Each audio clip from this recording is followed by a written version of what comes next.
कल विधानसभा चुनाव होने हैं और शनिवार 23 नवंबर को पवई स्थित एसडीओ कार्यालय में मतगणना होनी है। ऐसे में ट्रैफिक पुलिस इंस्पेक्टर भामरे ने जानकारी दी है कि उल्लासनगर विधानसभा आम चुनाव के मद्देनज़र उल्लासनगर शहर में ट्रैफिक में बदलाव किया गया है।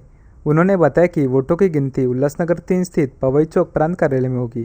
तदनुसार ट्रैफिक जाम से बचने के लिए ट्रैफिक में बदलाव किया गया है और पवई चौक से 17 सेक्शन तक की सड़क पूरी तरह बंद होगी। वाहन चालक ध्यान दे और नियमों का पालन करें। उद्या जे आहे दिवसभर मतदान चालणार आहे आणि साधारणतः मतदान झाल्याच्या नंतर या पवई चौकामध्ये एसडी ऑफिस आहे त्या ठिकाणी सर्व मतपेट्या आणि ईव्हीएम मशीन जमा होणार आहे। तर त्या अनुषंगाने उद्या संध्याकाळी 5 वाजताच्या नंतर रात्री 12 वाजेपर्यंत आपण वाहतुकीला या ठिकाणी प्रतिबंध केलेला आहे। पवई चौकात जे श्रीराम चौक मार्गे वाहनं येतील ते डाव्या बाजूला हडकाई मंदिराकडे आम्ही डायव्हर्ट केलेले आहेत आणि 17 सेक्शनकडून आणि हिराघाटकडून जे येणारी वाहतूक आहे ती स्मशानभूमी चौक मार्गे तिकडून डायव्हर्ट केलेली आहे। मतपेट्या जमा होईपर्यंत हा नियम लागू राहणार आहे आणि त्याच्यानंतर आपण रेग्युलर वाहतूक सुरू करणार आहोत।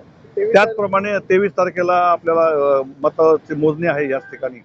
तर हे हिराघाटकडून येणारी जी पूर्ण ट्रॅफिक आहे ती त्या दिवशी पण बंद राहणार आहे आणि पवई चौकाकडून येणारी ट्रॅफिक जी आहे श्रीराम चौकाकडून येणारी पवई चौक ती पण त्या दिवशी बंद केलेली आहे।